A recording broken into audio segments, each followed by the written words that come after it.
Bueno, como les decía, el material, el libro de Nicolás Negroponte está Ser Digital, Bein Digital, que es en el idioma original, lo tienen ya disponible en el aula y es el primer texto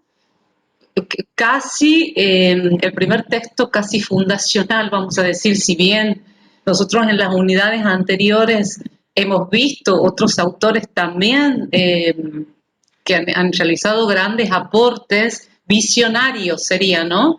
Visionarios, visionarios en cómo se anticiparon al futuro, no sé, hemos leído Castell, en donde ahí, porque no hemos leído específicamente el texto de McLuhan, pero es McLuhan, allá por 1960, considerado hoy el gurú de Internet, se anticipó eh, y proyectó a futuro que viviríamos en una aldea global, todos conectados, ¿no?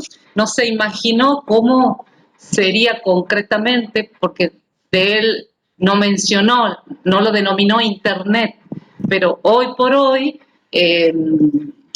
con el surgimiento de Internet, digo, estos autores eh, han sido resignificados, ¿no? Y uno de ellos, y por supuesto hay estudiosos que también los hemos visto, que se han focalizado en el estudio de los medios, del surgimiento de los medios de comunicación de masas. Ahí lo tenemos a Castells, hay muchos otros autores también estudiosos digamos, de la hegemonía que han, eh, liderado, digamos, estos medios hegemónicos como han sido los medios de comunicación de masas, ¿sí? Pero eran estudios que salían de manera contemporánea a el surgimiento y a la hegemonía de los medios. Sin embargo, Nicolás Negroponte es, bueno, director, vive actualmente, director del Laboratorio de Multimedia eh, del Instituto Tecnológico de Massachusetts. Él es norteamericano y allá ha nacido en 1946 aproximadamente. Él empieza a trabajar, él es arquitecto, digamos, su profesión de base es la arquitectura, pero además empieza a interesarse y empieza a especializarse en estudios vinculados a la informática. Entonces, dos de las grandes, digamos, obras trascendentales de Nicolás Negroponte es su libro Ser Digital, y otro, vamos a ver después, es una computadora, este programa que lanzó a nivel mundial allá por 2005, una computadora para cada niño. Esa era su ambición, ¿no? Bueno, a ver, Ser Digital presenta una historia general de varios medios de comunicación y tecnologías digitales, muchos de los cuales han tenido participación directa de Negroponte en su concepción. ¿Qué sería? Esto sería decir de Negroponte que es lo más valioso, es que él no predijo, no predijo el futuro, no es que ha sido un visionario desde lo teórico, digamos. Él estaba trabajando desde su instituto, desde su laboratorio y, digamos, desde esa posición proactiva de ir pensando estos nuevos medios, cómo serían a futuro, desde ahí es donde él empieza a escribir artículos, y también esta revista Goudet Magazine, que también la edita en el marco de este laboratorio. Muchos de sus artículos, eh, a lo largo de una década más o menos, luego los logra reunir y hace esta publicación Ser Digital en 1995. O sea, Negroponte empezó a trabajar en esto en 1980. Entonces, sería cuando Internet estaba en los albores, ¿no? Por supuesto, nació y miró y se proyectó y predijo el futuro desde nada menos que Estados Unidos.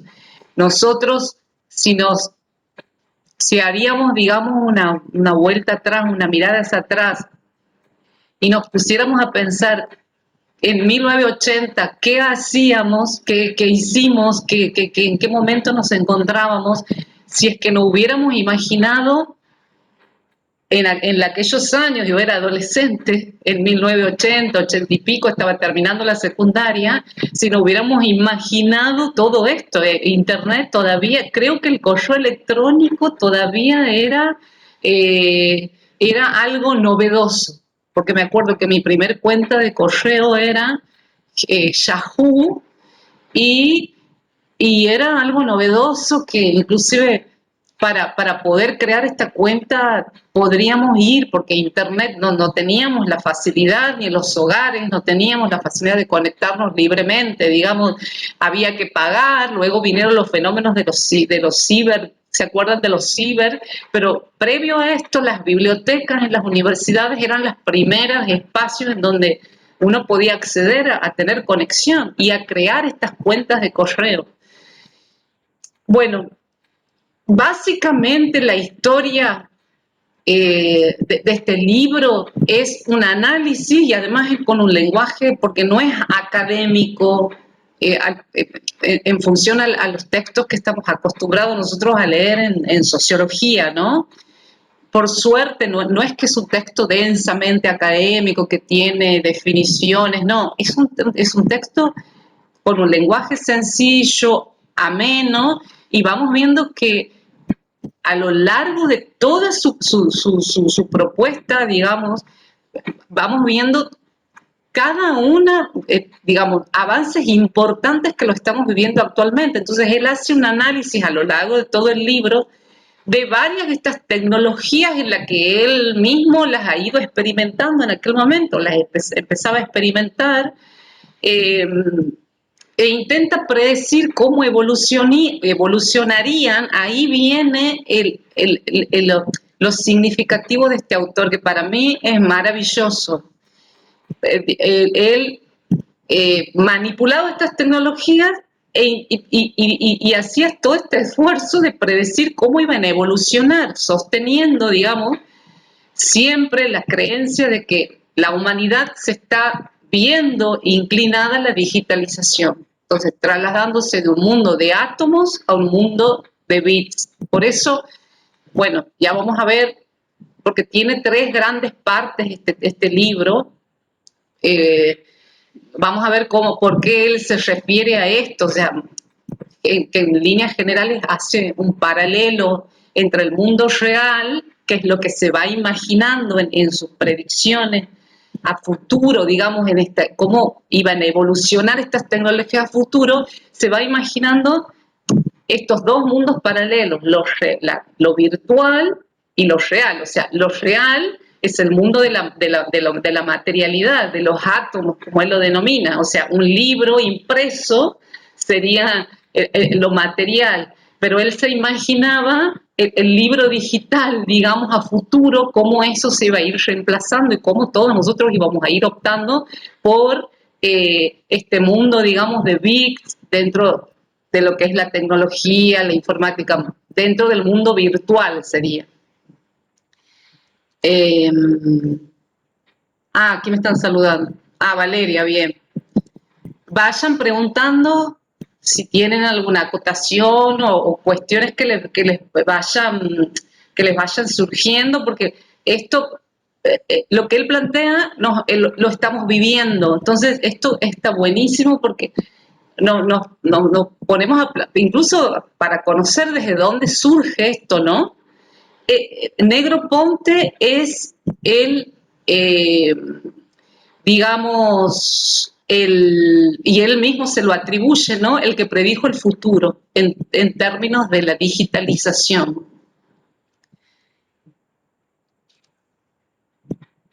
Bueno, ¿qué es lo que dice el libro a grandes rasgos. ¿Y qué es lo que el libro, o él, su visión, sus aportes? Que la tecnología, allá en 1995, ¿no?, formará parte de nuestras actividades cotidianas, tanto que no llegaremos casi ni a notarla. Que lo digital se va a notar por su ausencia, pero no por su presencia, tal cual. Y la tecnología va a reinventar o reinventará los límites de nuestra vida, los roles, los negocios, la educación.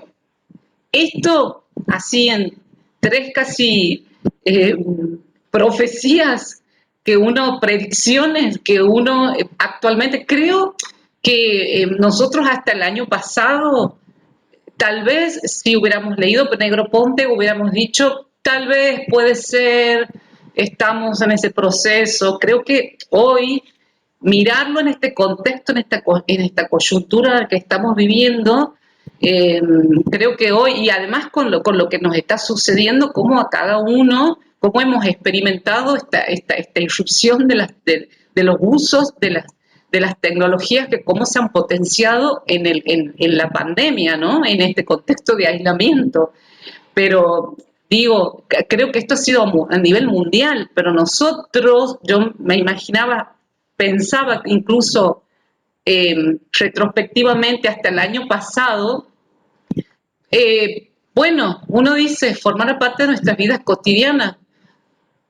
Bueno, vemos, incluso, y vamos a ir viendo después en qué aspectos en qué aspectos puntuales, porque yo creo que la automatización de la tecnología, esto de que ha llegado a nuestros hogares, la automatización de los datos que nos permite estar conectados y hacer operaciones que nos permite hacer transacciones a nivel bancario.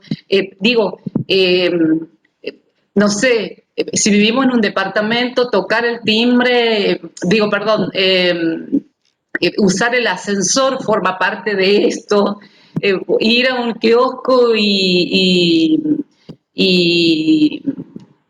comprar un café y poner una moneda, ¿se acuerdan? También forma parte. Esto tiene que ver con la automatización de la tecnología, con la robótica también, que no es un dato menor, que tal vez ustedes lo habrán escuchado, que he visto que la UADE, que tiene la carrera de robótica, algo así, que es una carrera terciaria, que se ha triplicado el ingreso de interesados en estudiar este tipo de carreras, que hasta el año pasado tal vez la veíamos como impensada, que no es necesario, hasta nos resistíamos a pensar en ese tipo de formación, ¿no? Hoy vemos cómo la robótica no es la robótica. Todo lo que implica el campo, digamos, de la automatización de la tecnología tiene que ver con cómo atraviesa nuestras vidas, o sea, con el futuro, con la modernización, en fin. Bueno, aquí les decía, una de las obras representativas es el libro Ser Digital, que ha sido traducido en todos los idiomas que se puedan imaginar, y otra de las obras representativas es este programa, One Laptop per Child, una computadora, una laptop por niños. Eso ha sido más bien pensado como un proyecto humanitario que consiste en disminuir la brecha digital en los países menos desarrollados. Entonces, este proyecto lo presenta en 2005, y bueno, Uruguay, ¿se acuerdan que les comenté que en el aula ustedes tienen linkeado artículos periodísticos, notas periodísticas en relación a, bueno, las predicciones de Negroponte, y cómo en nuestro país ha habido intentos, por lo menos, que no sé si eso se lo ha llevado a cabo? Creo que sí, porque esto de las laptops, de la notebook del gobierno, que le decimos en el sentido común a las escuelas, tendría que ver con esto, pero ha habido como un primer contacto con esta propuesta, con este proyecto, a través de Filmus en ese momento, cuando él era ministro de Educación, pero Uruguay lo llevó a cabo a a esta idea.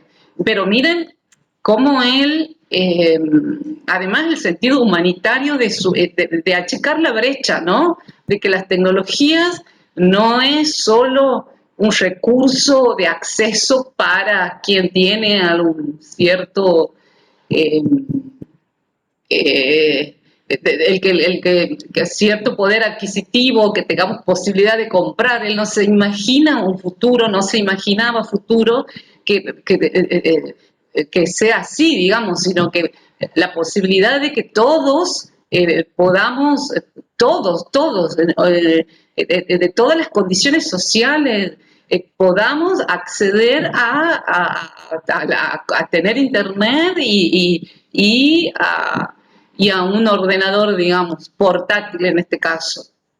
Entonces, bueno, ¿cuáles son las ideas de esta?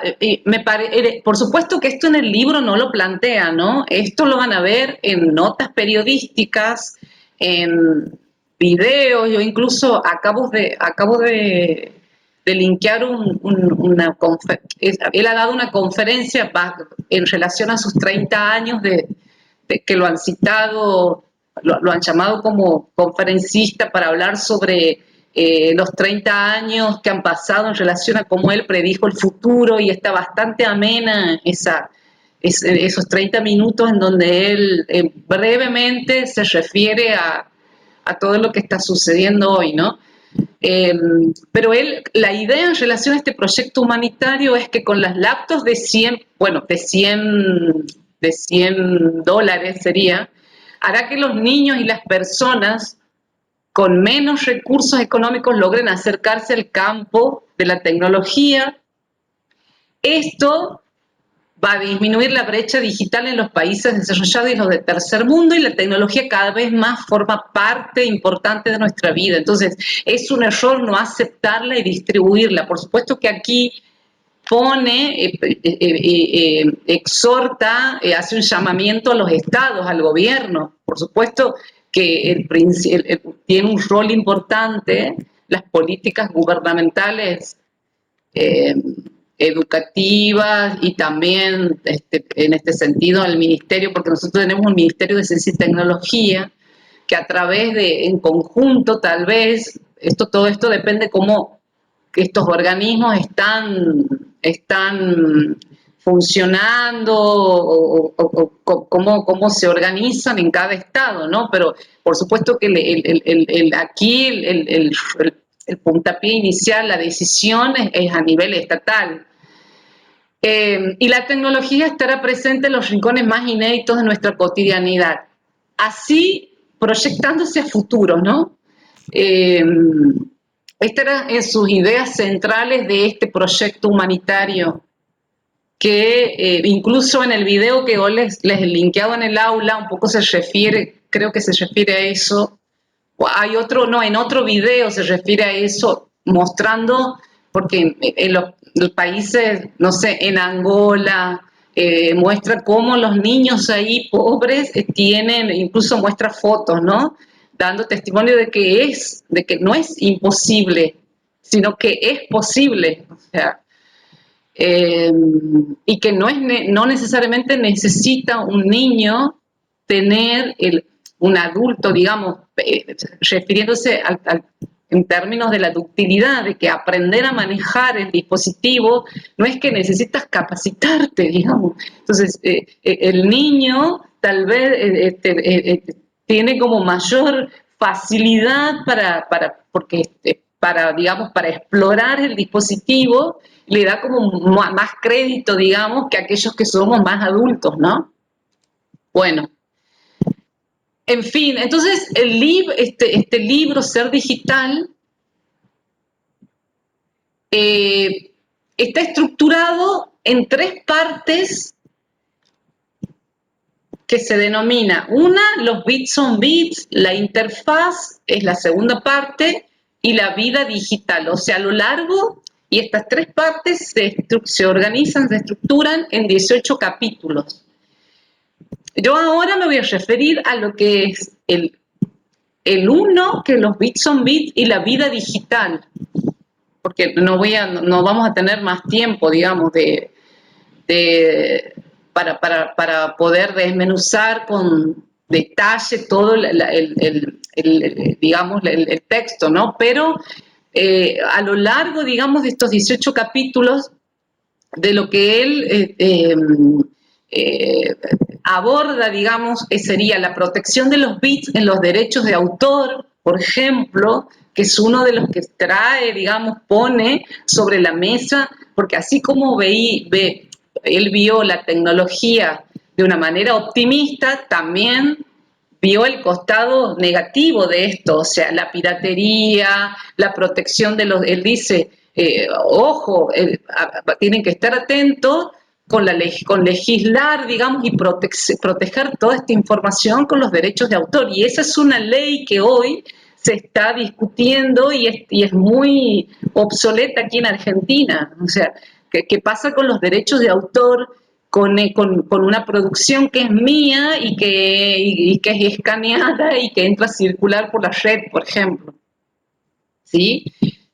Bueno, entonces, en relación a derechos de autor, con información que circula en Internet, esa es una legislación que todavía hay mucho por trabajar, pero estoy hablando en términos de tanto desde las producciones científicas como desde el campo de la producción musical, desde el arte, desde...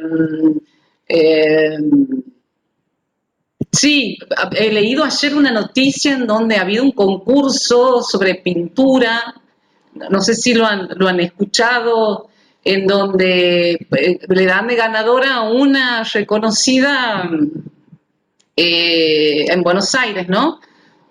Alguien que tenía trayectoria, no me acuerdo el nombre, y bueno, y publican y obtiene el primer premio. Entonces, inmediatamente cuando esto se viraliza, porque se viraliza, esto ya lo hemos hablado, le hacen una nota, se publica la noticia, sale en los diarios, los periodistas cubren, la toman como la noticia trascendente, toma trascendencia primero porque el tema del concurso era vinculado a la vida cotidiana en relación al COVID.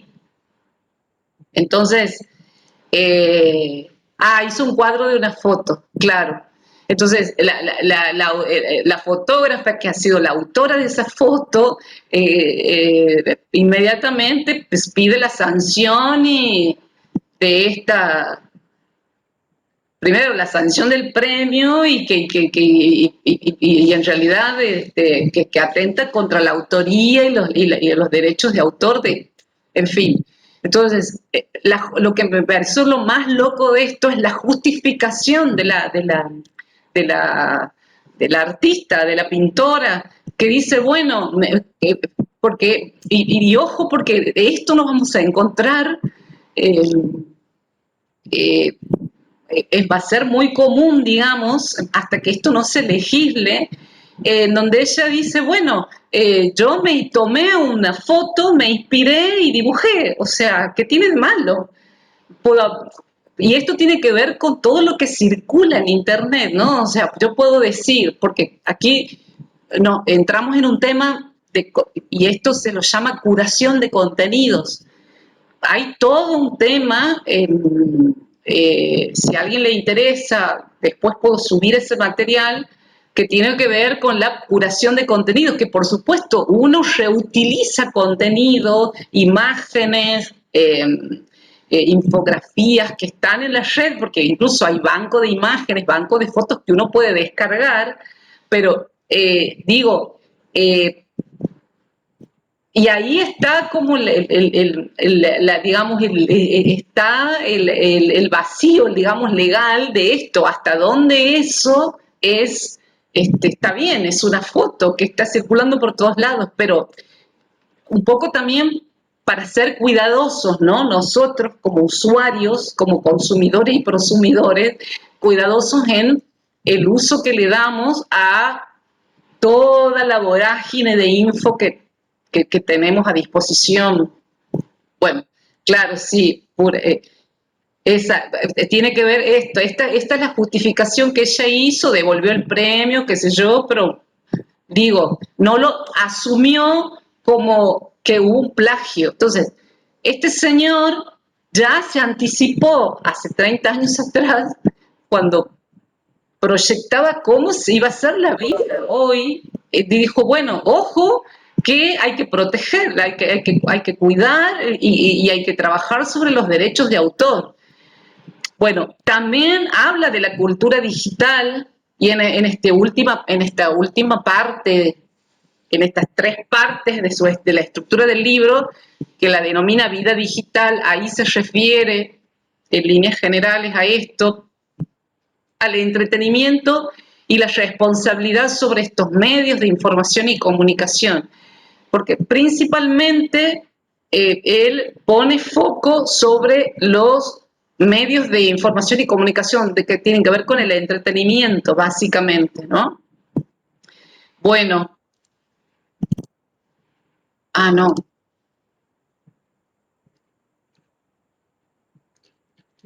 Y no, esto ya lo hemos, cierto, no, esto es. Bueno, he retrocedido, me parece. Bueno, voy a ir mostrando así lo más importante de lo que él plantea en esta primera parte, que es los bits on bits. El uso de imágenes, para programas de TV hacen firmar documentos donde uno autoriza el uso de la propia imagen, claro. Claro, ahí está, como dice Valeria, es difuso, hay una legislación, todos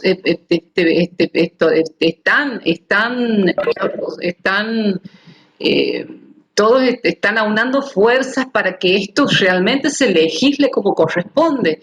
Vamos a ver que hay casos, por supuesto que uno trata de respaldarse legalmente, más allá que no hay una legislación todavía que diga, pero en función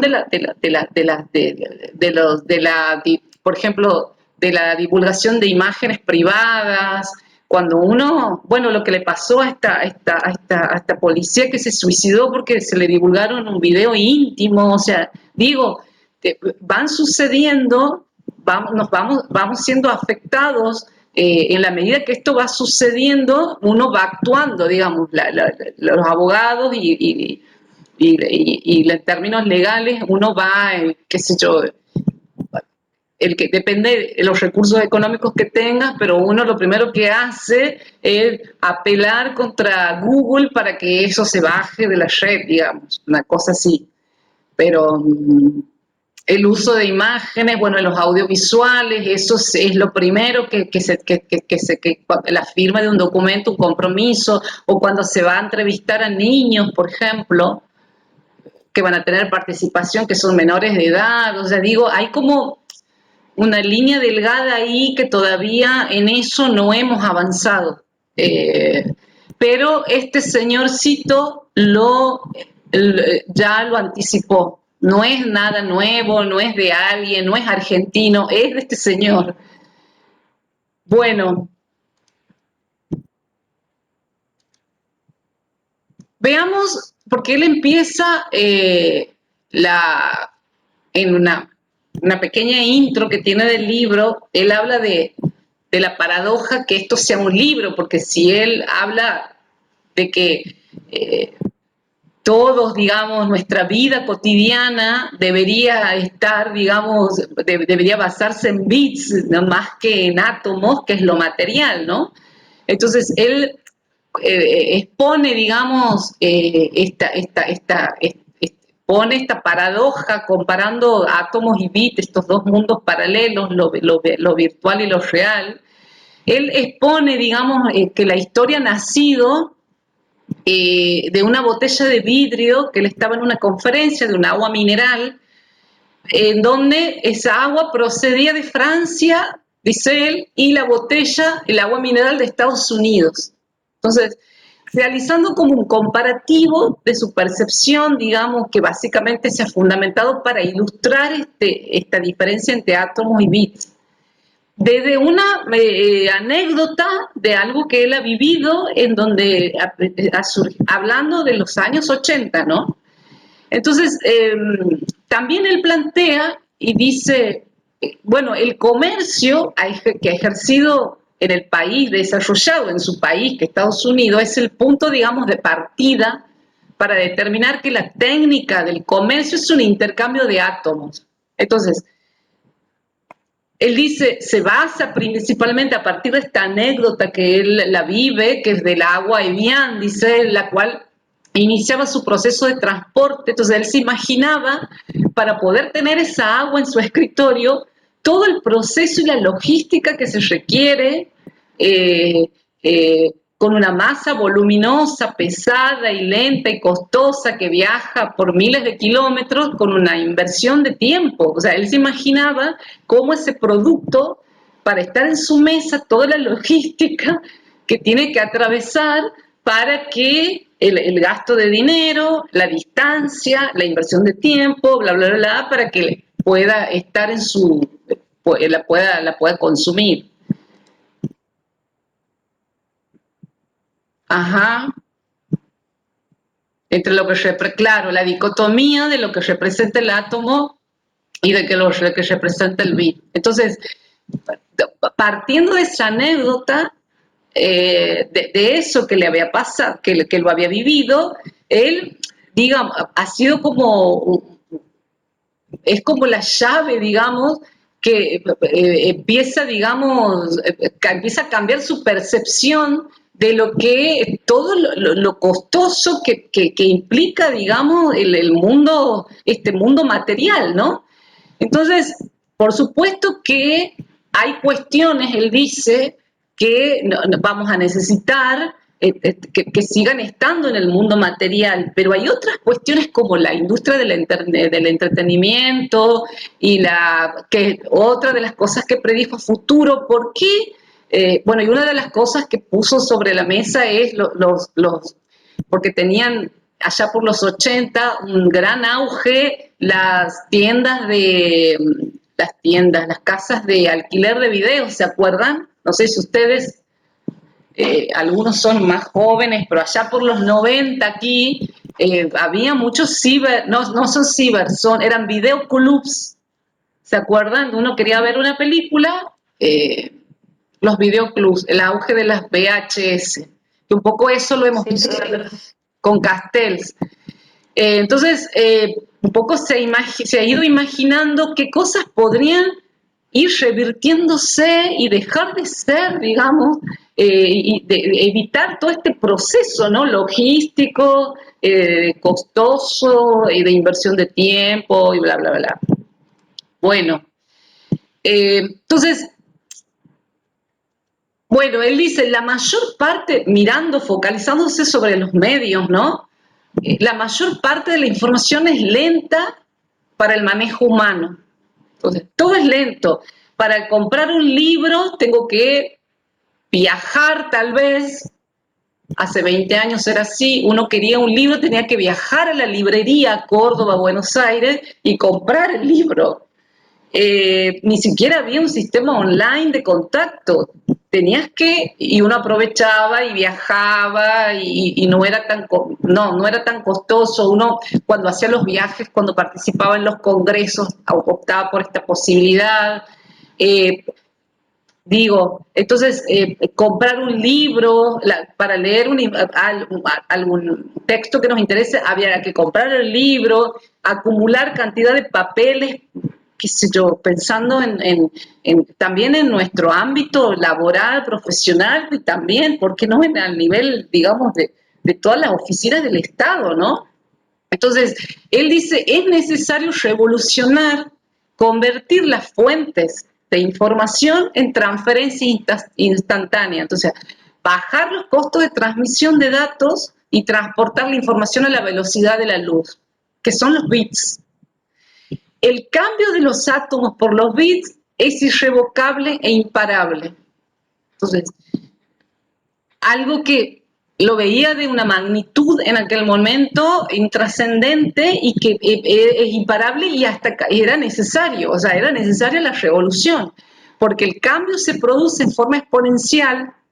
Las pequeñas diferencias de ayer podrían tener impactantes consecuencias el día de mañana, y tal cual. Bueno, ¿por qué él se animó, digamos, a predecir el futuro en este sentido? Porque en Estados Unidos, allá por los 80, veía ya estadísticas, ¿no? Llamativas. Las computadoras se van introduciendo en nuestras vidas, y él dice, bueno, el 35% de las familias estadounidenses y el 50% de los adolescentes ya tienen una computadora personal. Esto es muy gracioso porque la despenalización en el Estado, ajá, claro, despapelización del Estado, claro, que sería la digitalización de toda esta información. Exactamente, a nivel Estado. Bueno, miren estos datos en Estados Unidos, o sea, ya en los 80 había un porcentaje interesante de que ya tenían sus computadoras personales, que estamos personales, o sea, personales propias, ¿no? Una computadora para toda la familia. Bueno, 30 millones de personas conectadas a Internet, había en los 80, 90, se incrementa, empezó a incrementarse los afiliados a Internet en un 10% mensual, ese era otro dato llamativo, y que la computación ya no solo tiene que ver con computadoras, tiene que ver con la vida, decía Negroponte. Bueno, uno de los temas que plantea aquí en este Bits on Bits es el ADN de la información. Él dice, los bits son bits, o sea, la autopista de la información se ocupan del traslado de la velocidad de la luz. Entonces, la diferencia entre bits y átomos es que el bit es el elemento atómico más pequeño en la cadena de ADN de la información, o sea, es el elemento básico de la computación digital. O sea, una cadena de bits generalmente representaba una información numérica. Imagínense todo, aparte de la compresión, ¿no?, de toda esta información, ganas en velocidad, en rapidez, muy diferente al mundo analógico, ¿no? Bueno, y él, como ven, ya en su libro, él es el que empieza a hablar de la digitalización. Y hoy vamos a ver textos, porque hay otros textos que vamos a ver en la unidad 4, donde hablamos de cultura digital, de la cultura de la conectividad. O sea, este concepto es de Negroponte. O sea, él decía, la digitalización tiene ventajas como compresión de datos y corrección de errores, que por supuesto que no lo tendría el mundo material, ¿no? Es el mundo de los átomos. Entonces, ahorra dinero y se obtiene imagen y sonido de calidad en un gran ahorro de energía, además. Entonces, la cantidad de bits que se puede transmitir por segundo a través de un determinado canal constituye el ancho de banda de un canal. Entonces, bueno, esto sí, todos ya son conceptos que ya lo manejamos, ¿no? Son conceptos propios, porque hasta nuestro lenguaje, como ven que los nuevos términos, nuevos conceptos se han ido resignificando, incluso lo adoptamos, ya lo adoptamos en nuestro vocabulario, en nuestra forma de referirnos, de comunicarnos, pero cuando hablamos de banda ancha ya sabemos, porque es una de las cosas que, que negociamos cuando vamos a suscribir o a conectar internet en nuestra compu o en nuestra casa, ¿no? Entonces, bueno, 64.000 bytes por segundo para la alta calidad de la voz y 1.2 millones de bytes para transmitir música de alta fidelidad, por ejemplo. Entonces, él es el que empieza, digamos, a analizar minuciosamente las ventajas que tiene la digitalización en comprimir datos. Y por supuesto que el segundo paso viene en qué ámbitos esto podría ser una revolución y cómo esto iba a cambiar de manera trascendente, ¿no? Bueno, el ingreso a la digitalización nos permite transmitir una señal con información adicional para corregir errores tales como la estática, digamos, en los teléfonos, y esta mezcla de audio, video y datos que se denomina multimedia, otro de los conceptos que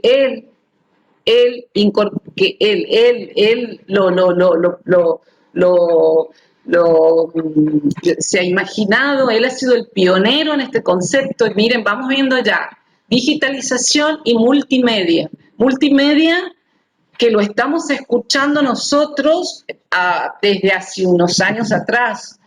Hay muchos textos, muchos autores, incluso esto de que hablamos de la nueva narrativa, ¿no? Estas nuevas maneras de narrar y de contar, y que tienen que ver con esto, con la multiplataforma, la convergencia. Él hablaba de mezcla, pero luego vamos a ver a Jenkins cuando él habla de la cultura de la convergencia, ¿sí?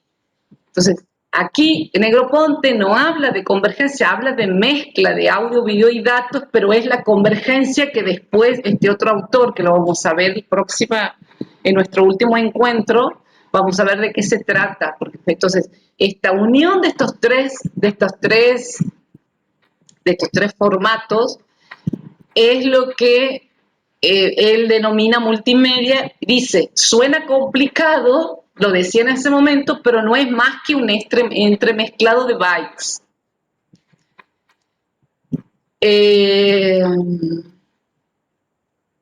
Bueno, bando de ancha. Aparte los títulos también son están buenos porque son muy relajados. Es una escritura, por eso decía que no es un texto puramente académico esto, ¿no? Pero bueno, él aquí en este ítem, él habla de el ancho de banda, que es la capacidad de transmitir información de un canal determinado. Entonces, ahí es donde él se pone a pensar, introduce este concepto y este nuevo, digamos, dispositivo que es el módem, que sería, porque módem quiere decir modulador, desmodulador. Entonces, este dispositivo, que es el módem que todos los tenemos en nuestras casas, este aparato es lo más importante, ¿no?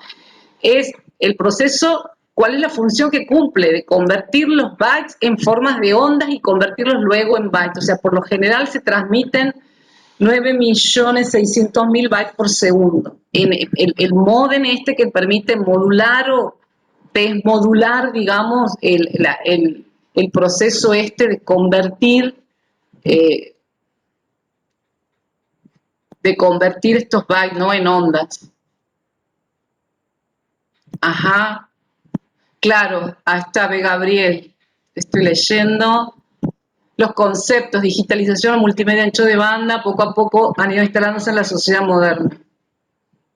Tal cual, y forma parte de nuestro vocabulario cotidiano, inherente, es parte de nuestra vida. Entonces, las computadoras, la informática, la tecnología no es solo de los especialistas, ni hay que estudiar para eso, que un poco yo vuelvo sobre eso con los alumnos de trabajo social también, porque con ellos trabajamos en la tercera unidad sobre las herramientas, ¿no?, y dispositivos que tenemos a disposición hoy para poder construir un mensaje que queramos comunicar, persuadir, desde nuestro campo de intervención, ¿no?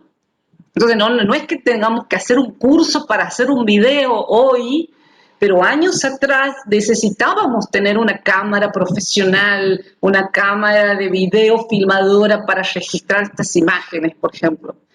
Hoy por hoy los dispositivos móviles como el teléfono, también hay cámaras de fotos que también filman. O sea, tenemos como un mundo, una riqueza, digamos, de recursos que ya están incorporados en nuestras vidas y no necesitamos hacer un curso. Tal vez sí, digamos, pero no a hacer una carrera ni a hacer un curso de computación, como me decía un alumno, eh, porque intentaba darles una herramienta para hacer una línea del tiempo digital, online, que son buenísimas las líneas del tiempo. Si queremos trabajar históricamente e ir construyendo, te podemos enriquecerlas con video, imágenes, y a través de un link que generamos la podemos hacer circular. ¿Se imaginan? Pensando en términos de Negroponte, en un mundo totalmente material, donde él dice los átomos, lo material, la materia era eh, la que formaba parte de nuestras vidas. ¿Se imaginan? No es lo mismo una línea del tiempo en papel que una línea del tiempo online. Entonces, bueno,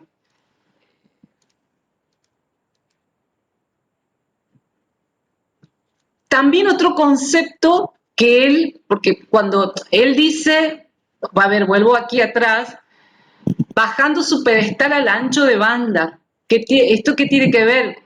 Con este otro concepto que él dice, la fibra óptica. Hay que pensar en la capacidad de la fibra óptica como infinita. Entonces, que eso es la fibra óptica es lo que muchas de las empresas, digamos, las empresas eh, de los medios de comunicación, porque después vamos a ver, cuando hablamos, lo que pasa es que él no habla de convergencia, habla Negroponte, perdón, Henkin de convergencia, pero en términos generales la convergencia, ha habido varias etapas en donde se ha producido esta convergencia. Primero ha sido la convergencia tecnológica, en donde las empresas de los medios de comunicación han tenido que repensar e invertir y hacer un cambio en este triple play que conocemos, o sea, hoy en su servicio sería, ¿no? O sea, hoy en día una empresa me brinda un servicio de telefonía, cable, internet. Eso es la convergencia tecnológica. Pero después, pasa que esto nos está llegando a nosotros de manera tardía. Las empresas también dicen, tenemos que hacer un cambio en el tipo de conexión y que sea por fibra óptica, porque aumenta la calidad, ¿no? Entonces, él en los 80, Negroponte decía, hay que pensar en la capacidad de la fibra óptica como infinita. Aún no se sabe cuántos bytes por segundo se pueden enviar, pero recientes estudios dicen que estamos cerca de 1 billón de bytes por segundo. Entonces, al transmitir datos a semejante velocidad, una fibra puede enviar 1 millón de canales de TV simultáneamente a una velocidad de 200.000 veces mayor que un cable telefónico. Entonces, él ya nos estaba diciendo el cable de teléfono, el teléfono por cable, que se acuerdan que todos teníamos en nuestras casas. Eso también, el famoso Telecom, que todavía está ahí resistiéndose al cambio, pero bueno, entonces, él ya decía, pensemos a futuro la capacidad de la fibra óptica, la velocidad con que transmiten los datos y hace esta comparación. Eh, uh-huh. A ver. Bueno, otro de los conceptos, vamos viendo, miren, vamos pensando nuestra vida actual, ¿no? Actualmente sí, porque este año ha sido atípico, ha sido de coyuntura este año. Es un antes y un después en cuanto a las tecnologías, estoy hablando, ¿no? Por supuesto que en otros aspectos también. Pero él también, el tema de lo que es el video digital, él toma como ejemplo esto porque en los años 80, 90 hubo un auge de las empresas de estos videoclubs. Se crearon, incluso había tiendas como nosotros conocemos aquí, las cadenas de supermercados en Estados Unidos empiezan a tener auge y el negocio de alquilar videos. Entonces, uno ahí, el usuario, este, que ese ha sido uno el puntapié de esto, ¿no? De la segmentación de las audiencias. O sea, uno podía elegir a través de alquilar un video qué ver o qué no ver, digamos, un poco muy diferente a la lógica de los medios, que la lógica de los medios es broadcasting uno a muchos. Entonces, digo yo, tal vez la cultura del zapping nos ha ido introduciendo a esto de que ver o no ver, pero otra de las cosas que él introduce es esto, lo que es el video a la carta, el contenido on demand, ¿no? Pero bueno, el video digital es un ejemplo de comprensión de datos sin prestar, digamos, mayor atención al contenido de la información. La condensación de la información no solo nos ahorra el costo de transmisión de los bytes, sino también nos permite economizar nuestro tiempo.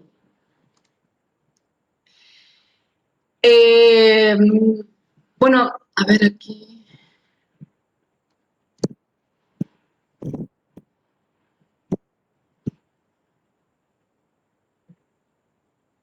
Claro, ya estamos totalmente digitalizados y claro, y en nuestro país empezado en el 2000. En el 2000, es verdad eso, muy lentamente, de manera incipiente, en Santiago del Estero ni que hablar, porque ¿cómo puede ser que en las universidades no haya internet para todos? Digo, estamos, las proyecciones con el cañón, ¿se acuerdan? Eso era hasta el año pasado, esto es por Dios, estamos... Eh, y recién creo que hoy, este año, estamos poniendo en valor todo esto, pero estamos totalmente digitalizados, es así. Es más, él habla, hoy es posible hablar de una post-digitalización, es una de las notas periodísticas que yo les he linkeado ahí, que un periodista ya ha publicado este año. Si podemos estar pensando en una post-digitalización, ¿cómo sería? Eh, bueno, aquí la TV HD, miren este dato, qué atrasados que estamos, que hemos estado. En 1972, la televisión High Definition, la que hace poco, unos añitos atrás nomás, las empresas que son dos, porque incluso nosotros tenemos esa dificultad, ¿no? En Argentina ya somos un país subdesarrollado y la Argentina ya es un país desigual, entonces las provincias del norte, por supuesto, siempre hay dos empresas, una, dos, no tenemos competencia para elegir esto. Entonces, digo, el único fue un salto tecnológico, ajá, la telefonía móvil,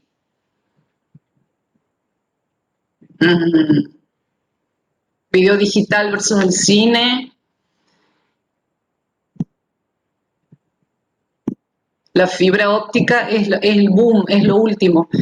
Claro, y el cañón no es nada, por Dios. El cañón, el papel, el proyectar una clase es pérdida de tiempo porque, por ejemplo, yo me imaginaba hasta el año pasado tenía que pedir un aula a donde haya internet porque yo uso muchas de estas Prezi, pongo videos, uso mucho los recursos que nos da esta herramienta y uno necesita ir y volver y estar conectados. ¿Se imaginan? Hasta en eso es una pérdida de tiempo. Entonces, cuando entramos en este mundo y nos apropiamos de las ventajas, eh, es impresionante. Pero miren qué tarde que ha llegado esto. Los japoneses en 1972 ya habían, digamos, concluido seguir por una TV HD con calidad cinematográfico de alta definición. O sea, en un mundo análogo, esta era una forma lógica de mejorar denominado High Vision. En 1986, Europa se alarma por los japoneses y crearon el sistema HD Mac. Miren, hace 30 años por Dios. Bueno, y en 1990, Estados Unidos de América despierta, dice Negroponte, y mejora la tecnología televisiva, o sea, la comprensión digital se concentraba en fase temprana de desarrollo, pero en el 91 se propone ya una televisión digital siguiendo el liderazgo de General Instrument Corporation y cambio de la TV de análogo a digital. O sea, 91. Sí, ¿ustedes qué estábamos haciendo en 1991? Por Dios. Claro que nos hemos olvidado del NTSC y del PAL, de la televisión análoga. Es más, casi ya no hay televisores, ¿se acuerdan de la caja de televisión con la pantalla esa chica que la poníamos en un mueble? Bueno, hasta la disposición de ese aparato ya viene como ya desde lo estético se lo piensa, cómo puede estar incrustado en nuestros espacios, no, es maravilloso, pero miren, en 1991, si nosotros cuando veíamos Castel, ¿se acuerdan? Bueno, la transmisión de la televisión a color, aquí blanco y negro, ha sido alrededor de 50, 55 y después a color, luego que, bueno, tenían el acceso, era de las clases que, digamos, de clase alta, media alta, que tenían la posibilidad de comprar este aparato, ¿no? Pero ya todos los países del primer mundo ya habían dado un salto impresionante. Bueno, el mundo digital es más flexible que el mundo análogo. Él dice, los bytes son bytes, y cuando mire un partido, dice, cuando mire un partido de béisbol podrá hacerlo desde cualquier asiento si lo desea o desde la perspectiva de la pelota. Estos son los cambios que se introducirán en la TV digital. Claro, porque hoy inclusive no estoy al tanto de los últimos avances. Vieron que todos los años se hacen las ferias estas que se presentan los nuevos avances de todas las marcas, de todos los dispositivos a nivel celular, a nivel de los televisores, de los smart, ya no son televisores, los smart que tienen uno, esto ya se va quedando como obsoleto, tal vez lo que hemos comprado hace 5 o 6 años atrás. Bueno, él dice, actualmente en este mundo análogo, en este mundo de átomos, en este mundo material, nosotros tenemos, los entretenimientos tienen como 5 vías de ingresos al hogar: por satélite, por emisión terrestre, por transmisión por cable, que un poco eso ha sido lo que cuando aquí nosotros en Santiago del Estero, ¿se acuerdan cuando TIC? Porque eso es otra cosa, la hegemonía del medio de comunicación. Nosotros no tenemos el monopolio, digamos, de las empresas de los medios de comunicación, el monopolio de un propietario en donde no hay competencia. Y bueno, entonces aquí Canal 7 hace su inversión, se moderniza, se reconvierte en lo que es TIC, televisión, teleimagen codificada, ¿se acuerdan? Bueno, la televisión por cable, eso ha sido como el gran salto que hicimos en lo que es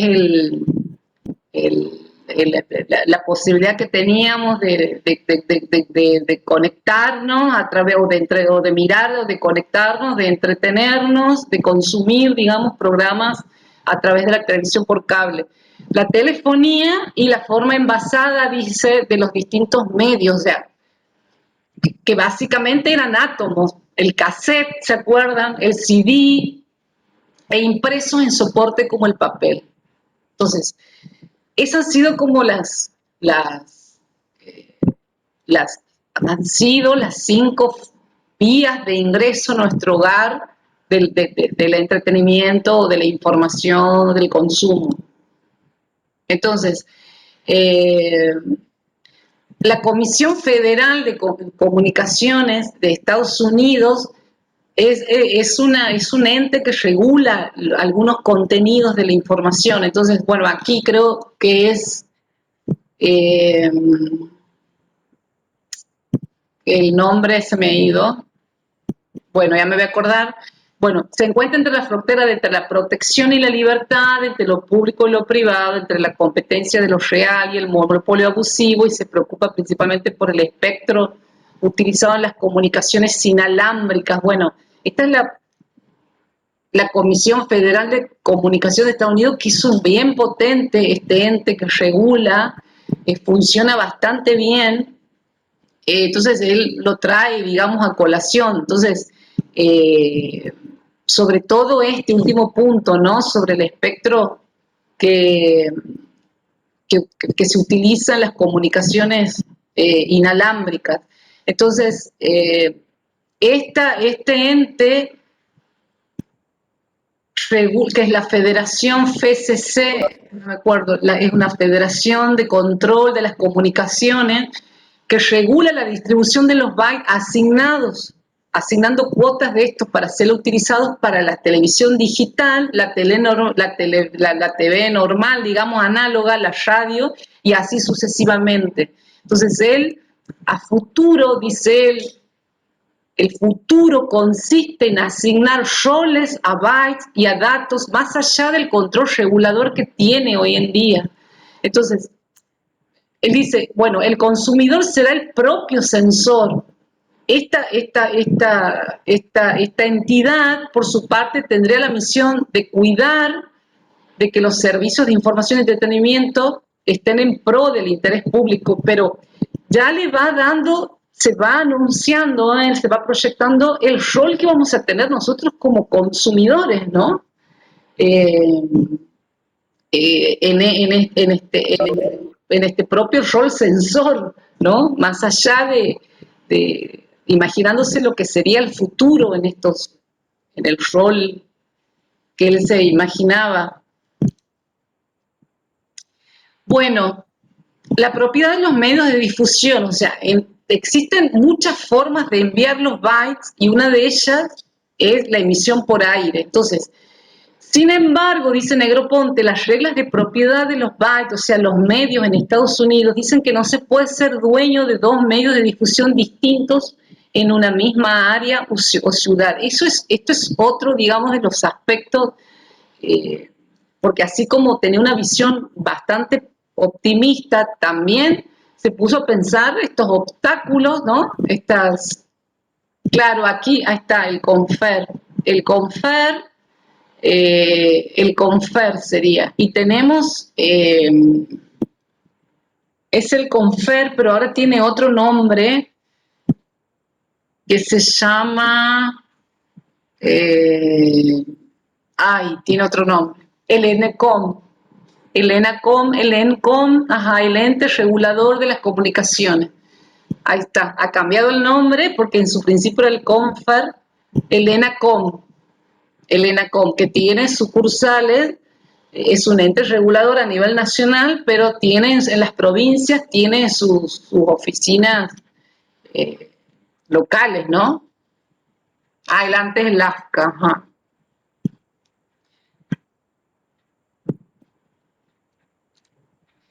Díganme si se tienen que ir, se van. ¿Te tienes que ir, Gabriel?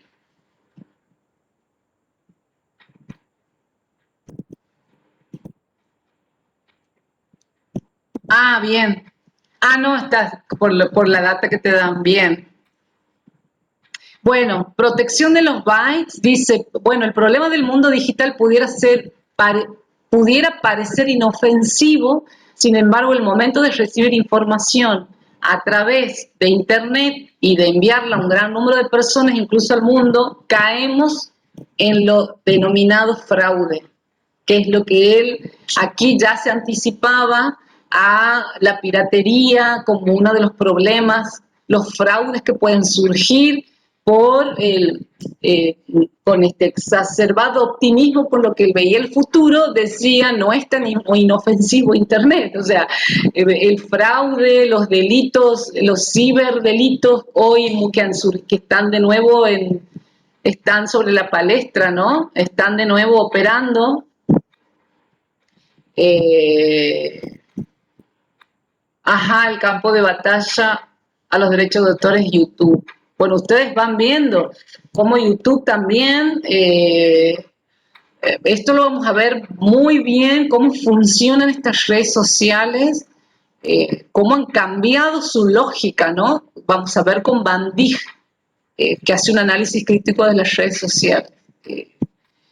Bueno, esto que él veía ya también del fraude, de los fraudes, y bueno, y podemos tocar varios, no sé, se imaginan, ciberdelitos, el acoso virtual, el bullying, el ciberbullying, el fraude electrónico, hasta cosas, a ver, uno dice, no me va a pasar nunca, pero he estado el robo bancario, incluso he estado escuchando que una de las modalidades ahora es que te llaman, no sé, ofreces algo para vender en algún sitio de venta o en Facebook, no sé, y alguien aparece, te contacta como un posible comprador. Entonces, viste que eso es común, o sea, uno publica un producto, te contacta a alguien y te dice, bueno, vamos, está bien, te voy a pagar, está bien, acepto, te puedo hacer una transferencia bancaria. Bueno, una transferencia bancaria. Necesito que me des tu CBU. Listo, le das tu CBU. Y luego viene entre charla y charla, porque ahí tiene que ver con la astucia para ver qué tanto vos dominas o estás atento a esto. Bueno, ahora pásame tu clave de home banking, ¿te imaginas? Y ahí viene todo el desmadre que se genera con esto, ¿no? Eso es como una modalidad que no hace falta ni piratear, ni que entren a tu computadora, uno mismo en la desesperación o el no, qué sé yo, te puede encontrar en algún momento complicado, lo que fuere, o te llegan con mensajes por correo electrónico simulando que es del banco también, o sea, permanentemente estos fraudes en Internet se van, digamos, como camuflando y que tenemos que tener cuidado. Los virus que han sido también, el, eran como amenazantes un tiempo hasta que empezamos a ver, porque hoy por hoy, con una buena notebook, inclusive Chrome, tiene un sistema de seguridad, casi todos los sitios, ¿no? Los servidores ya han ido como mejorando sus sistemas de seguridad. Ustedes ven, ¿no? Uno entra desde un dispositivo, un correo, y luego entra desde otro lado, inmediatamente te llega una alerta que algo está pasando. O sea, eso no estaba, claro, circulaban videos que eran enviados por Messenger, claro. Luego circula información por los teléfonos, que visto los grupos que uno participa, llega un archivo, lo abre, te infecta el teléfono, en fin.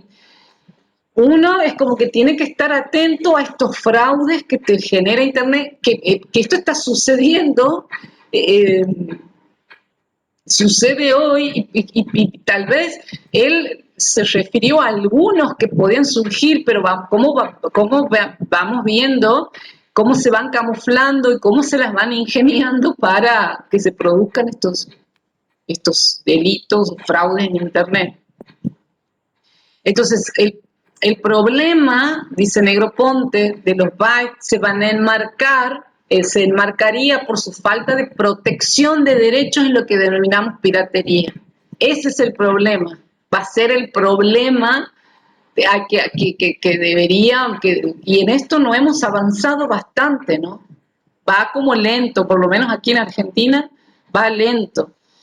Bueno, el multimedia, el concepto que él es propio de él y dice es el término utilizado para describir una serie de copias fotográficas tradicionales sin relación entre sí, una grabación y una producción cinematográfica. Entonces la multimedia se utiliza desde un digital interactivo hasta un ancho de banda. Así es como él se lo imaginaba el multimedia. Hoy hablamos de multimedia como multimedios o multiformatos, ¿no? Él no hablaba de multiformatos. Él hablaba de copias fotográficas que se relacionan entre sí. que son los formatos que hoy conocemos, audio, video, imagen.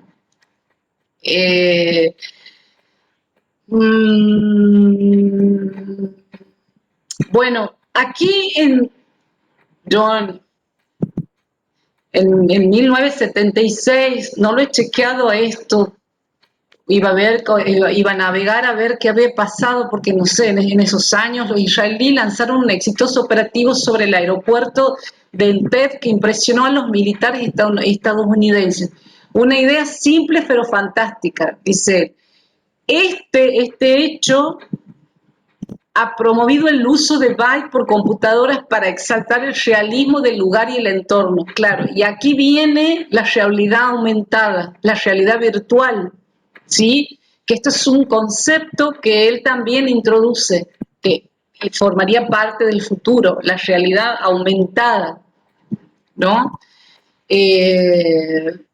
Bueno, hoy en día los multimedios que se ofrecen son en su gran mayoría productos de consumo que, bajo la forma de títulos de CD-ROOM, han llegado a la mayoría de los estadounidenses entre 5 y 10 años de edad. Entonces, bueno, él dice, si esto está sucediendo con los CD-ROOM, imagínense, él se imaginaba a partir de esto, esta demanda, digamos, este fenómeno que hoy hablamos de prosumidor, o esta demanda de cómo el video digital también, o cómo se podría comprimir los datos en un dispositivo. Entonces, los CD-ROOM han sido la beta de los 90, los videoclips, los CD-ROOM, ¿se acuerdan? Luego, eso, los dispositivos se han ido cada vez se han ido haciendo cada vez más minimalistas. La no me sale la palabra. La porque no es minimalista, sino la miniatura de estos dispositivos es la tendencia y va a ser la tendencia. O sea, en un dispositivo cada vez más pequeño se concentra la mayor cantidad de información. Entonces, luego de los de CD que han venido la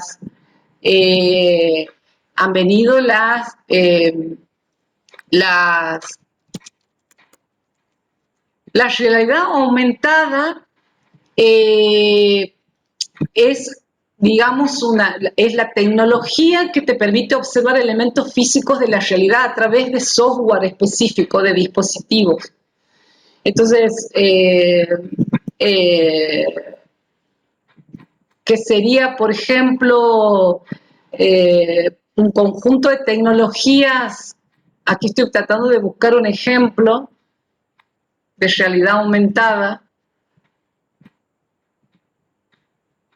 A ver.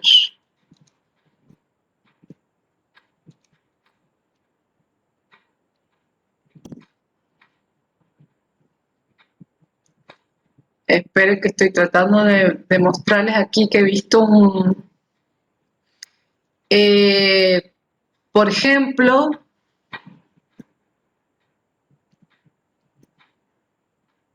no sé si voy a tener tiempo de mostrar un video, pero por ejemplo en los museos, ¿no? Qué sé yo, hay que invertir en la tecnología de esto, no voy a tener tiempo de ver, búsquenlo en YouTube, hay varios, aquí estoy viendo varias demostraciones, porque tiene que ver con la realidad virtual o la realidad aumentada, ¿no?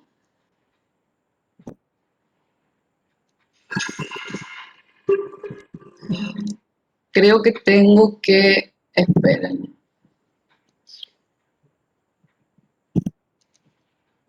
Reanudo. Bueno, a ver.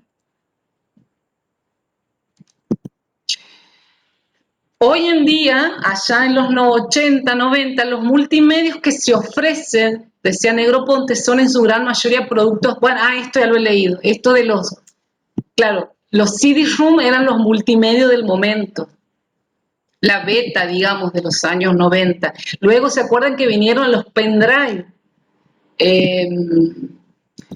Los CD-ROOM, incluso yo tengo una pila de CD-ROOM, por Dios. Claro, eso ya ocupa lugar. Eh, Incluso comprábamos, ¿se acuerdan? Los CD y muchos venían ya con alguna falla. Luego aparecieron los CD regrabables, pero la primera opción de CD eran los CD que uno podía grabar una vez. Luego vino como lo novedoso de que podíamos regrabar ese CD. Lo que pasa es que en esa regrabación la pista de los la pista del mismo dispositivo ya se dañaba. Entonces, ya era complejo. Bueno, luego vinieron los pendrives. Eso vino, fue como un furor, que me acuerdo un profe que vino a la universidad, no me acuerdo en qué año, duraban 4 o 5 grabaciones, claro, y eran, digamos, costosos, no sé, cuando nosotros cuando somos estudiantes todo nos es costoso, entonces, como queríamos también grabar música, ahora, claro, las nubes para almacenar, ahora esos dispositivos, o sea, todo esto era lo material que decía eso, hasta es pérdida de tiempo, ocupa lugar y digo, así lo veía Negroponte en su momento, ¿no? Me acuerdo un profe cuando venía a dar clase aquí en la UNCE y él vino con un pendrive en donde aquí no eran todavía, no, todavía estábamos con los CD. Y nosotros decíamos, wow, en ese aparatito tan pequeño guardas toda esa información. Ese ha sido, me acuerdo, el comentario de que todos hicimos obnubilados con el pendrive. Entonces, ahí digamos, hoy mirando hacia atrás, vamos a entender esto, ¿no? Que los dispositivos cada vez son más minimalistas y la miniatura cada vez va a ser como lo trascendental también a futuro. Ustedes ven, hoy las laptops, las notebooks incluso vienen un poco más pequeñas, a medida. Después salieron las netbooks, ¿te acuerdas? Las notebooks y las netbooks, que son las ultra notebooks, que son más chiquititas. Y luego los celulares, que es el dispositivo más, si bien no es tan pequeño, pero tiende a ser el dispositivo de futuro, que ahí mismo nosotros concentremos e incluso sea nuestro dispositivo, porque hoy diferenciamos, vamos a sentarnos a trabajar en nuestra notebook y el celular tiene otra función a veces.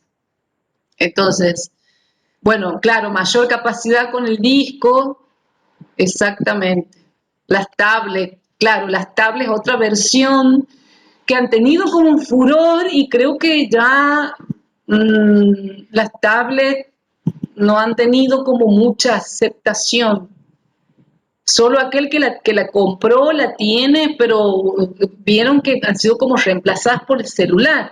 Bueno, los discos externos, eso también es inevitable no tener un disco externo para poder tener como seguridad toda la info de nuestros notebooks. Bueno, las disqueteras es otro, que ya pensándolo hoy, todo eso te ocupaba el lugar.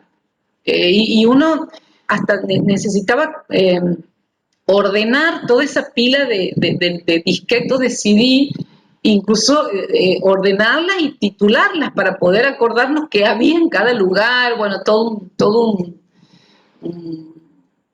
un tema con estos dispositivos. Entonces, otro de los aspectos que Negroponte proyectó y hacia futuro son los libros, los ebooks, los libros digitalizados. Bueno, porque en este título que está interesante dice los libros sin páginas. Se lo imaginaba así a futuro. Esto, ¿no? De que los hipermedios son una extensión de los hipertextos. Bueno, ese es un concepto que ha tenido todo un relato interesante, porque inclusive en los cambios que hemos tenido nosotros en nuestras formas de leer y de leer y de comprender, ¿no? La hipertextualidad. Inclusive por eso se habla de que los niños ya tienen otra lógica que es muy diferente a nosotros los adultos que no hemos, digamos, crecido en este entorno digital. Entonces, el hipertexto es la nueva dinámica, la nueva forma, digamos, de leer y de comprender un texto. O sea, ya no es lineal la lectura, es hipertextual, es ramificada. Bueno, los hipermedios son una extensión de los hipertextos en un término que describe la narrativa, miren, y aquí ya lo iba introduciendo él como una narrativa, una nueva forma de narrar, altamente interconectada o la información encadenada, decía él. Entonces, claro, uno hoy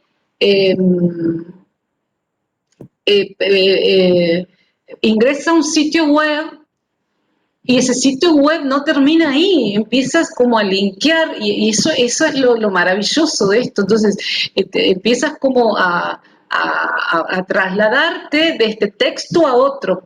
Por eso él dice y que los textos están interconectados, ¿sí? Hay como una información encadenada. Entonces, nosotros esa página web o ese artículo o eso que hagamos o incluso nuestros trabajos para la universidad, para hoy por hoy, por ejemplo, muchos de los trabajos yo lo pido en formato digital. Bueno, mucho más ahora que no nos podemos ver, pero en formato digital, y ahí tienes la oportunidad de hacer estos links, de linkear, de hacer hipertextos, de enriquecer tu texto con estos recursos, ¿no?, que nos ofrecen. Ajá. Musimundo tuvo que reconvertir, claro, tienes razón, Musimundo. Bueno, había otra casa famosa de venta de discos, ¿se acuerdan aquí? Que bueno, no está. Si era Musimundo o era... No, no era Musimundo. Radar, profe. Ah, Radar. Radar, la famosa. Sí. Que uno podía ir a escuchar música, ¿se acuerdan ahí? Mientras veía los CD, las últimas novedades, qué sé yo, estaba bien montado, ponían música de muy alta definición, que estaba bueno. Entonces, y uno podía estar al tanto de las novedades, hoy por hoy que conocemos. Listo, eso ya fue, digamos. Pero bueno, pareciera que nacen sabiendo, claro, los niños, exactamente, bueno, tiene que ver con el entorno, ¿no? El entorno, y después vamos a ver esto, porque tiene que ver con esto de las generaciones, cómo se las denomina estas generaciones, porque se hablaba de esta dicotomía de nativos digitales e inmigrantes digitales. ¿Se acuerdan? Esa ha sido como la primera denominación. Que esa denominación ya está como ya es obsoleta. Hay otros textos superadores como que vienen, como que plantean una crítica a esas dos formas de denominar, que uno nace en un entorno digital o uno es inmigrante digital. Bueno, no, hoy ya se habla de los millennials, de la generación Z, no es lo mismo nacer también, los niños hoy en su entorno, desde el momento en que aprenden a hablar, también te están vinculándose, interactúan con estos nuevos dispositivos. Entonces, la cotidianeidad de la que forman parte también hace, y esto nos lleva a los docentes y a las escuelas, al sistema educativo también a revisar sus modos de enseñar, ¿no? Esta enseñanza ya, digamos, tradicional de la clase magistral, ahí está hablando y hablando y hablando, ya no es, no tiene no va a tener un buen impacto, no va a contribuir con la enseñanza-aprendizaje. Entonces, también en el nivel preescolar, en el nivel primario, en el secundario, los docentes tienen que empezar a ayornarse, a capacitarse y a empezar a introducir estas nuevas tecnologías en sus programas de estudio, siendo que antes eran vistas casi como bueno, como en parte no saber, ¿no? ¿Cómo integro el celular como contenido para evaluar? ¿Cómo integro el celular para tal cosa? ¿Cómo incorporo el video? ¿Cómo enriquezco mis presentaciones? Digo, bueno, esto tiene que ver con eso, ¿no? Entonces, bueno, los hipermedios se entienden como una colección de mensajes elásticos que pueden ser estirados o encogidos, decía Negroponte, según la acción determinada por el lector. Tal cual, o sea, eso va a depender de nosotros, del interés que tengamos en consumir ese producto, ese texto, esa página, ese sitio, esa película. El ciberbullying, tal cual. Y esto viene con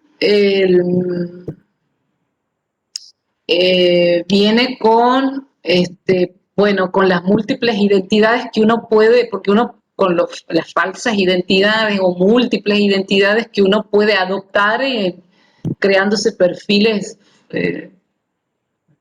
que digamos que no son propios, que no son verdaderos. Entonces, desde el anonimato, o muchas veces este ciberbullying es desde personas que conocemos, de nuestros amigos, entorno, de una vecina, de alguien, pero viene con estos ataques, con bueno, que se viraliza y que atentan contra tu imagen, eso es impresionante, ¿no? Por suerte eso queda, ¿no? Las huellas que decimos, queda, podemos al menos, no sé, ha habido demandas o juicios o lo que fueren donde las capturas de eso han sido clave para ganar una demanda o intervenir ante la justicia, ¿no? La justicia toma estos elementos como los mensajes de texto, las llamadas, los mensajes de voz, cómo postean tus redes sociales, o sea, digo, eso por suerte, que es la paradoja, ¿no?, de Internet. Una vez que subió Internet, dice el refrán, una vez que subió, que se publicó en Internet, ya es de Internet, digamos, no puedes bajarlo más. Es impresionante.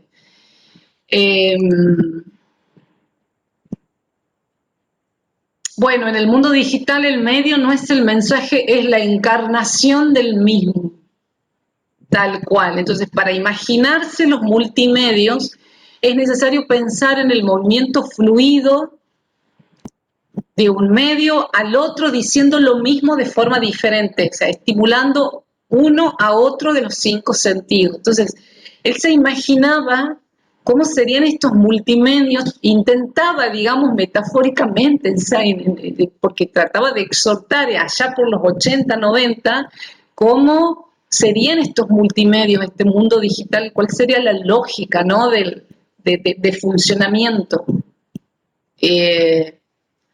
Trataba de convencer también, ¿no?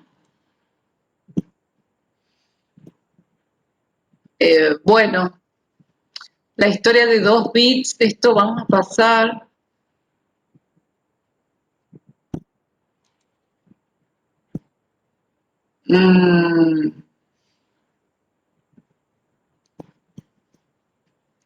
Vamos a pasar esto. Convergencia cultural. Aquí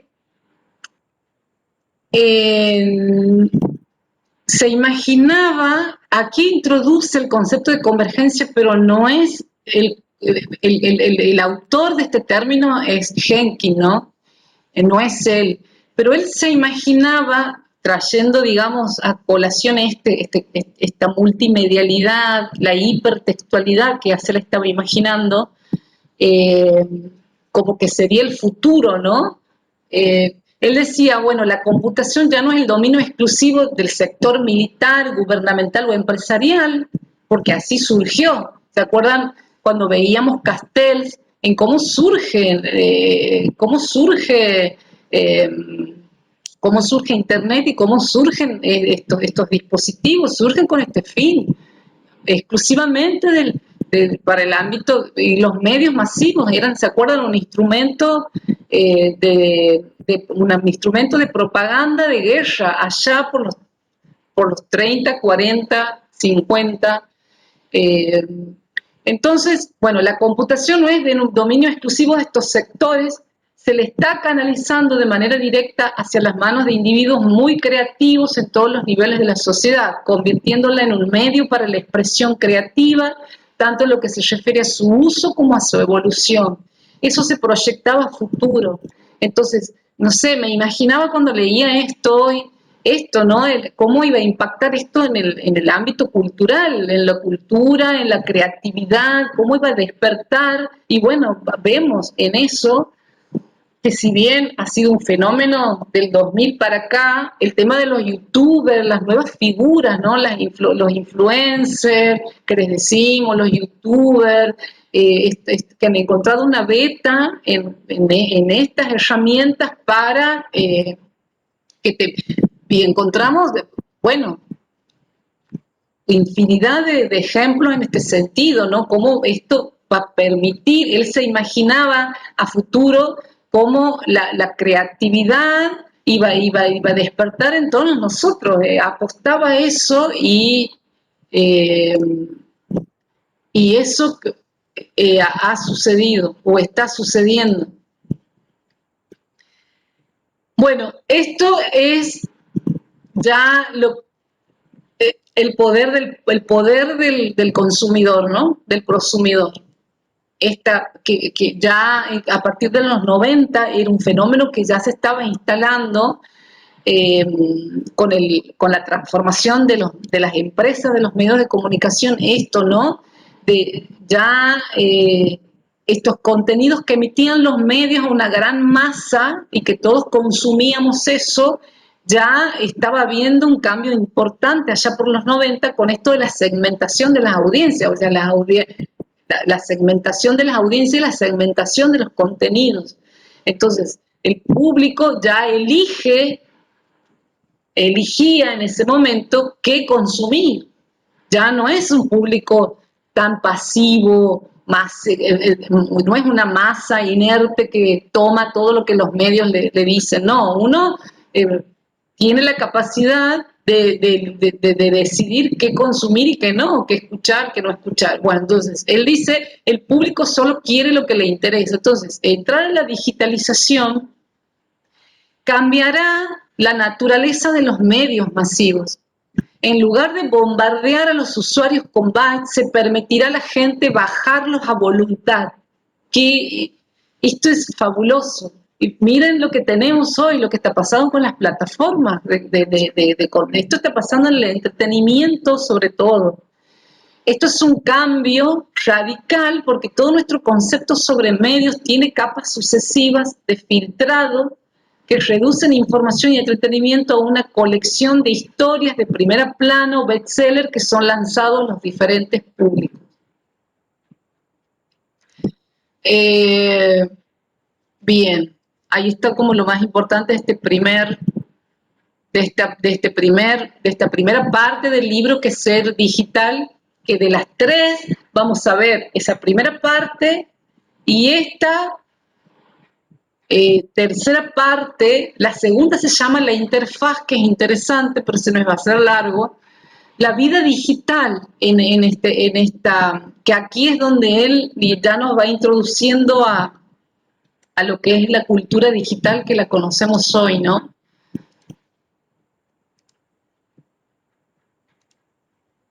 Ay, no, espera. Aquí.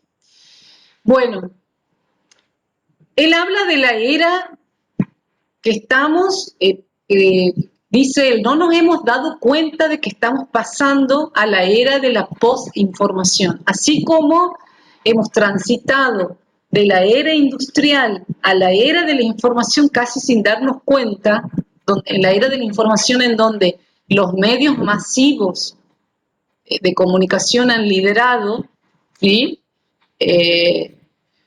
Hoy estamos pasando a la era de la postinformación. En esta era, a menudo tenemos un público unipersonal, o sea, todo se hace a pedido y la información está personalizada al máximo. Bueno, la demografía tradicional todavía no llega a la escala del individuo digital, es decir, concebir la era de la postinformación como de demografía infinitesimal y emisión ultradirigida es tan personalizado como el prepáralo a tu manera de Burger King. Burger King es una cadena de hamburguesa más grande de Estados Unidos. Entonces, él ya nos iba, una de las predicciones para mí más impactantes es esto del contenido a demanda. El video a demanda. Hoy hablamos de contenido on demand, contenido a la carta. Entonces, lo que tenemos que pensar es concebir, digamos, en la era de la postinformación, esta emisión casi ultra dirigida y personalizada al usuario que lo va a preparar, lo va a elegir y va a bajar y va a consumir esa película según el gusto que quiera, la hora que quiera, cuando quiera, digamos.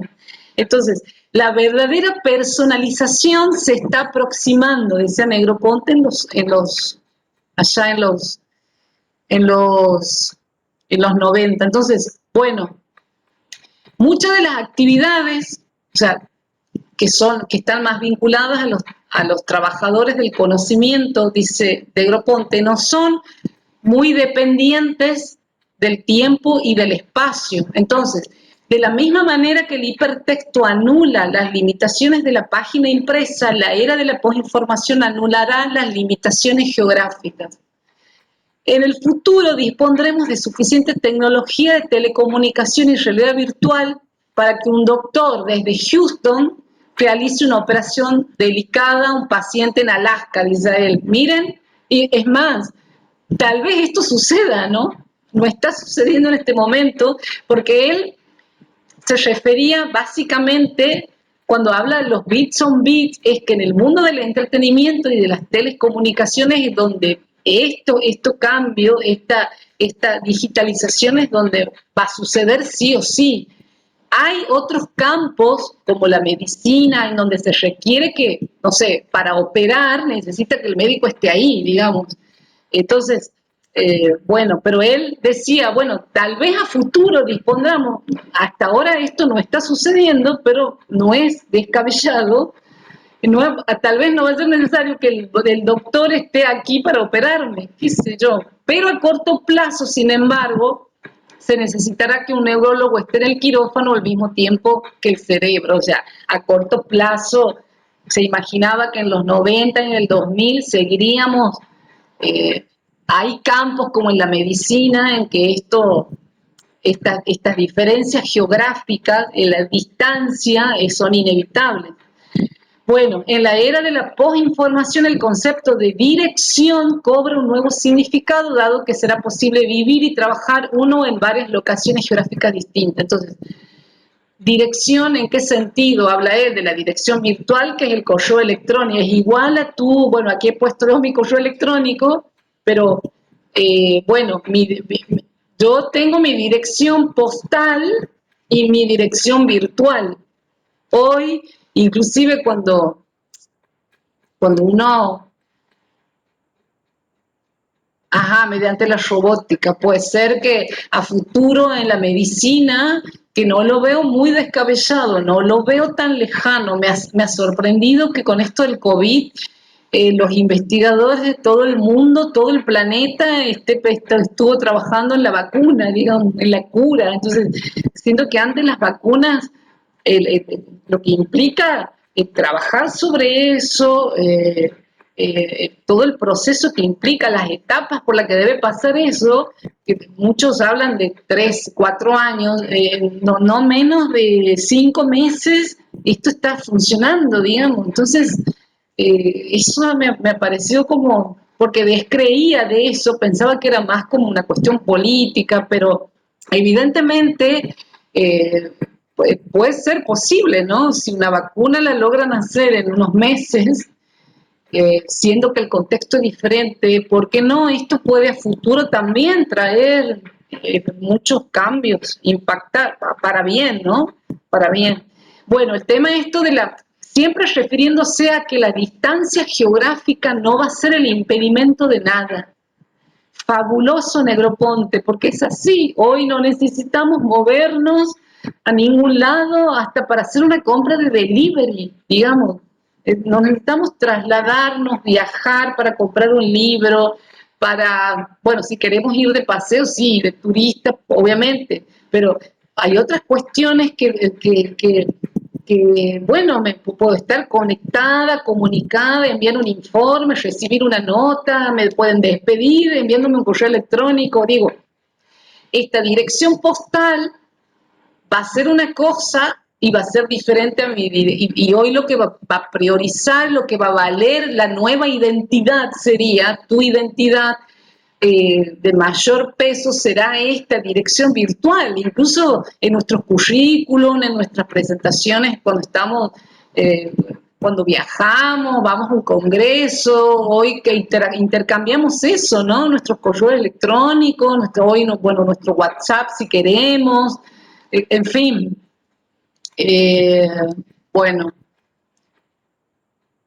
Bueno, históricamente las formas de comunicación asincrónicas, como escribir cartas, solía ser un medio de comunicación más formal y menos espontáneo. Bueno, el correo electrónico se hace cada vez más popular porque es a la vez un medio asincrónico y legible por computadora. Esto que con la cuarentena compensó, claro, el auge del turismo virtual. Ah, eso tienes razón. El turismo virtual. Ínima, claro. Exactamente, bueno, en los streaming, no es necesario ir a viajar a Buenos Aires, porque eso nos toca a nosotros, a un recital del grupo favorito y podemos pagar un streaming, digamos. Eso, digo, bueno, él también habla de las teleconferencias como el futuro, ¿no? Wow, digo, Negroponte, no habla de videoconferencia, habla de teleconferencia. Es un concepto que es propio de él. Bueno, aquí lo que les decía, con los contenidos on demand, contenidos a demanda. Entonces, la vida digitalizada incluirá muy pocas emisiones en tiempo real, miren, con la posible excepción de sucesos deportivos, resultados electorales. Claro, a veces necesitamos, hay eventos que son clave y que necesitan del tiempo real. Bueno, la tecnología sugiere que la televisión y la radio del futuro sean emitidas en diferido, es decir, asincrónicamente. Otra de lo que él introdujo ya en los 80 es la radio por internet, ¿no? También. Entonces, en el futuro habrá tanta o más extracción, es decir, iremos a la red y buscaremos algo de la misma manera en que hoy lo hacemos cuando vamos a una biblioteca. Entonces, en los futuros medios digitales se utilizará más el criterio de pagar por lo que se recibe. El modelo a la carta y sin publicidad hará que los contenidos se parezcan más a las grandes producciones de Hollywood y con mayor riesgo y también más recompensa. Bueno, díganme la plataforma que más conocen en este sentido. ¿Cuál conocemos? Aquí empieza a cobrar forma Netflix. Es impresionante. ¿Y ustedes conocen la historia de cómo surge Netflix? El horario central es mi horario en donde se alquilan batch, dice él. Bueno, Netflix surge en los 90 y además Negroponte estaba escribiendo su libro. Me parece como hasta, digo que wow esto. él que decía, se van a sustituir los VCR al sistema pague por lo que recibe en su televisión. Las tiendas de alquiler de videos estarán fuera del negocio en menos de 10 años, o sea, ya en el 2000 van a desaparecer. Blockbuster es una empresa, es una tienda, un negocio de alquiler de más famosa de Estados Unidos. Bueno, un poco él hacía esta predicción allá en los 90 mientras esta empresa estaba en su pleno auge. Pero, y de aquí les cuento un poco la historia de Netflix, surge en los 90, pero surge como una, como una, cierto, AG Blockbuster, ajá. Netflix surge como una tienda de alquiler, como una casa de alquiler de videos. Los creadores, así surge en su primera etapa. Luego estos dueños le venden a Blockbuster todas sus acciones, la idea, y ahí cambia el perfil Netflix para ser una plataforma de contenidos. Es impresionante. Por supuesto que los dueños de Netflix, los iniciales, siguen siendo los presidentes de la empresa, pero es impresionante cómo Netflix no es que surge, yo pensaba que se había surgido ahora, no hará 10, 15 años, no, en los 90, luego que cambia su perfil y un poco siguiendo también estos pronósticos de Negroponte, ¿no? Entonces, bueno, la disyuntiva está en ir a buscar y devolver átomos por medio de lo que a veces se llama red pirata o recibir bytes sin necesidad de devolverlos y sin pagar depósito. Una anécdota de Netflix, los dueños dicen de por qué surge, han decidido crear esta tienda de alquiler de videos, es porque uno de ellos había ido a alquilar la película Apolo 3 y se había olvidado de devolverla y le han cobrado un impuesto. Vieron que, ¿se acuerdan que uno tenía que devolver a los 2 días? Si pasaba una semana, te aplicaban un impuesto, algo así. Bueno, creo que eran $4 o $5. Entonces, a partir de ahí surge esta idea de decir, bueno, primero surge con esta lógica y luego ya venía eso, el proyecto ya venía como pensando, porque bueno, en Argentina el auge se ha ido multiplicando en todos los países y hace unos años atrás que en Argentina es wow, ¿no? Pero ya hace más de 10, 15 años que el perfil de Netflix ha cambiado.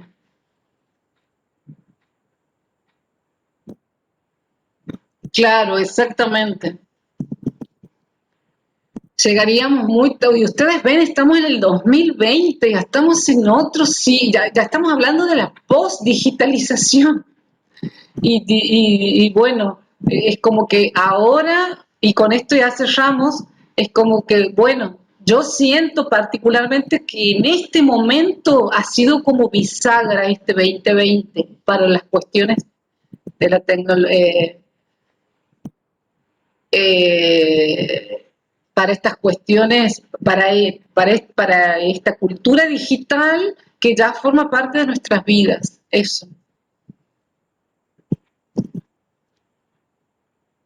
Y ahora, o sea, ¿qué perspectivas, qué otras perspectivas? Eso lo podemos, esto que hablábamos de la realidad virtual en otros campos, a ver cómo esto se puede, la realidad aumentada, cómo en otros campos en donde se requiere la presencial sí o sí, cómo eso puede también hacer como una ruptura, ¿no? Y